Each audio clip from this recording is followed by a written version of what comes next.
probably seen her on your For You page. Messed up.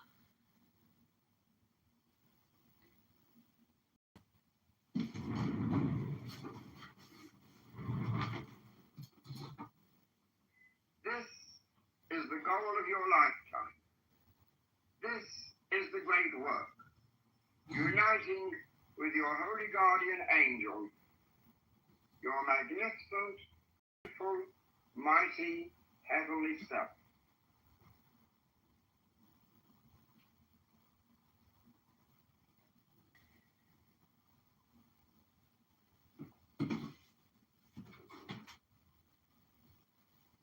Meditate quietly.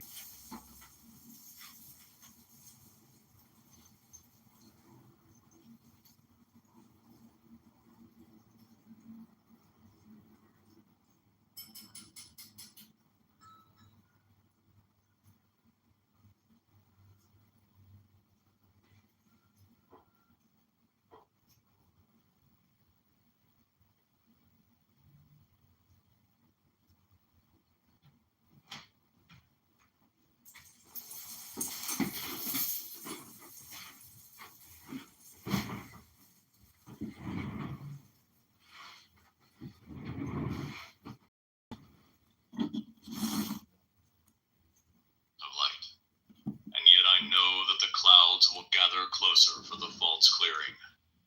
The mirage will fade. Then will the desert be thirstier than before. O ye who dwell on the dark night of the soul, beware most of all of every herald of the dawn. O ye who dwell in the city of the pyramids, at 4 o'clock there is hardly anybody in Rumpelmeyer's. I have my choice of place and service.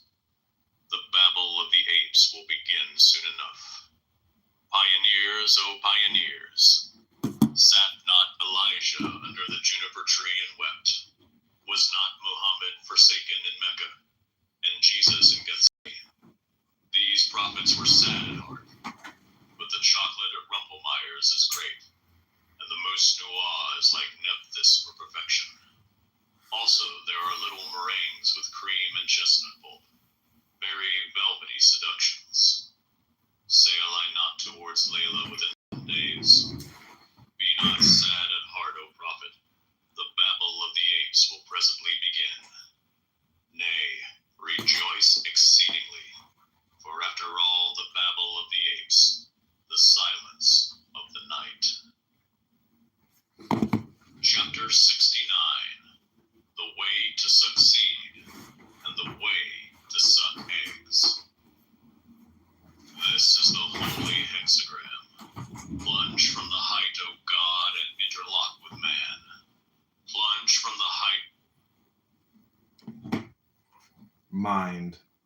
Just as an arrowsmith shapes an arrow to perfection with fire, so does the mind so harnessed will bring one happiness.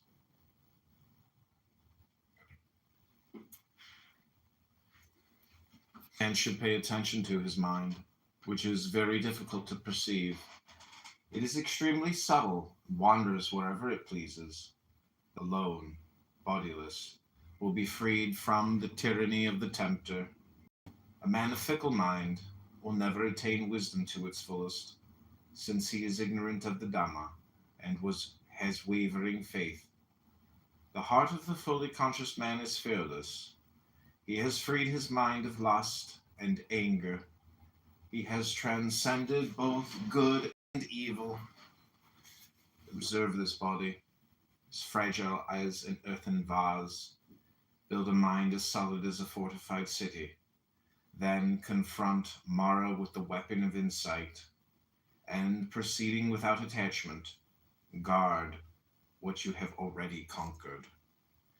Certainly before long this body will lie on the ground, lifeless and unconscious, cast aside like a useless log. A mind out of control will do more harm than two angry men engaged in combat. A well-directed mind creates more well-being than the wholesome actions of parents toward their children. Meta, stop filming. Meta, stop. Meta, play music. Tongue of prayer. This interchange, the double gift of tongues, the word of double power, abrahadabra, is the sign of the great work. For the great work is accomplished in silence. And behold, is not that word equal to Cheth, that is Cancer, whose sigil is 69. This work also eats up itself, accomplishes its own end, nourishes the worker, leaves no seed, is perfect in itself. Little children, love one another. Chapter 70.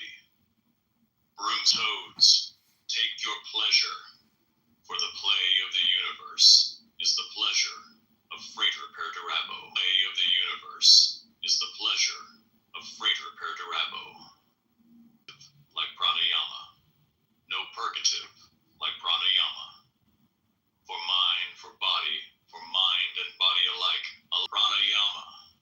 Yea, for mind and body alike, there is no purgative, no purgative, no purgative. For mind and body alike, no purgative, purgative, purgative, like pranayama. No purgative for mind and body alike, like pranayama, like pranayama.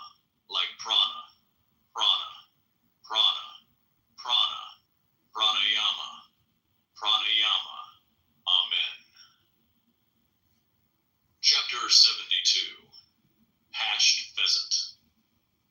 Humped and stiff-necked one that groanest in thine asana, death will relieve thee.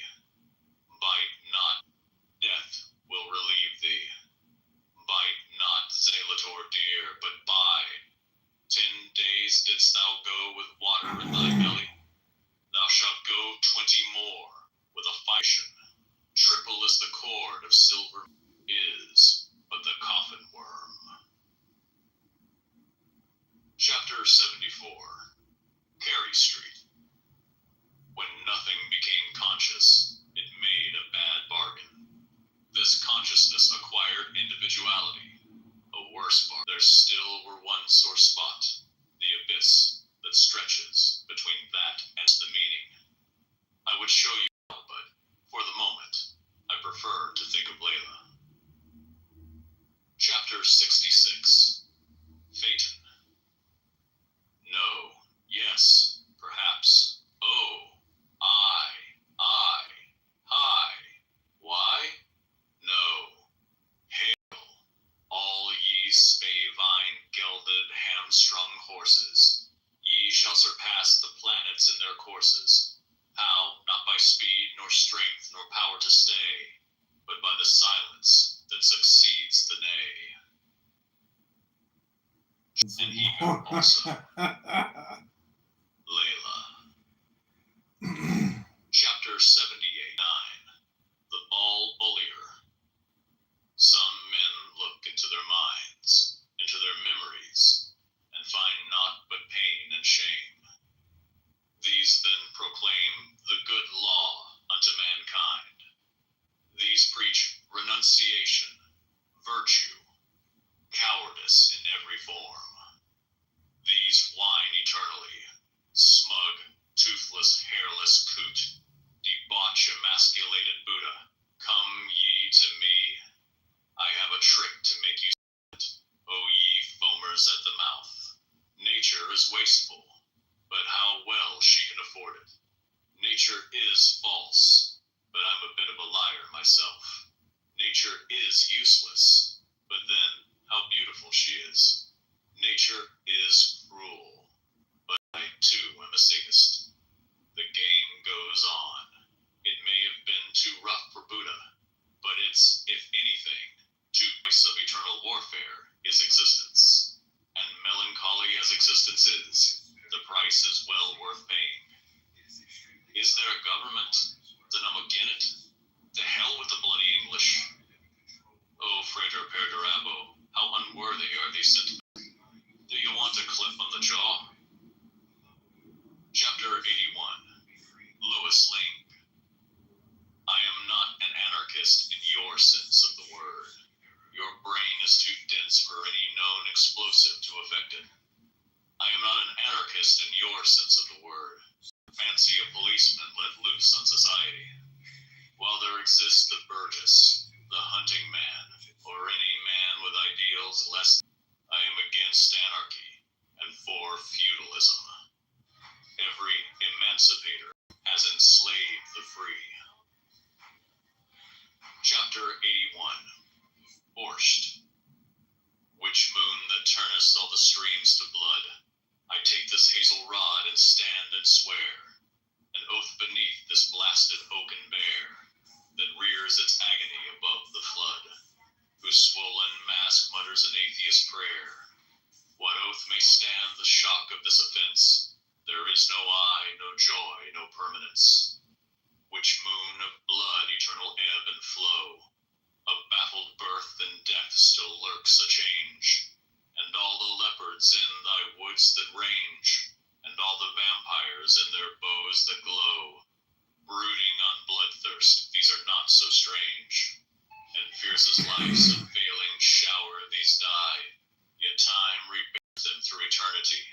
Hear then the oath, witch moon of blood, dread moon, let all thy striges and thy ghouls attend, he imperial purple and a Punic war. Chapter 83. The Blind Pig. Many becomes two, two, one, one, not. What comes to naught? What? Shall the adept give up his hermit life, and go eating and drinking and making merry? Aye, shall he not do so? He knows that the many is not, and having not, enjoys that not even in the enjoyment of the many. For when not becomes absolute not, it becomes again the only through devotion to Frater Perdurabo may this book be understood. How much more then should he devote himself to Iowas, for the understanding of the holy book of Thelema? Yet must he labor underground eternally. The sun is not for him, nor the flowers, nor the voices of the birds, for he is passed beyond all these. Yea, verily, oft times he is weary. It is well that the weight of the karma of the infinite is with him. Therefore is he glad indeed, for he hath finished the work, and the reward concerneth him no whit. Chapter 85. Borborygmi. Any thoughts uttered by any man whose health is not robust. All other thoughts are surely symptoms of disease. Yet these are often beautiful, and may be true, within the circle of the conditions of the speaker. And yet again, do we not find that the most robust of men express no thoughts at all? They eat, drink, sleep, and copulate in silence. What better proof is? Chapter 86. Tat. Ex nihilo. I, the unsullied, ever-flowing water. H, the interpenetrating spirit, without and within. L, the green, fertile earth. L, the green, fertile earth. Fierce are the fires of the universe, and on their daggers they hold aloft the bleeding heart of earth. Upon the earth lies water, sensuous and sleepy. Above the water hangs air, and above air, but also below fire, and in all, the fabric of all being woven on its invisible design is aether. Chapter 87. Mandarin meals. There is a dish of shark's fin and of sea slug, well set and of sea slug, well set in birds' nests, in birds' nests, Also there is a souffle most exquisite of chow chow. These did I devise, but I have never tasted anything to match the narrator's note. Crowley here illustrates a symbol, consisting of a vertical Ouroboros, superimposed over an inverted cross with two vertical bars, one to the left and one to the right of the central intersection.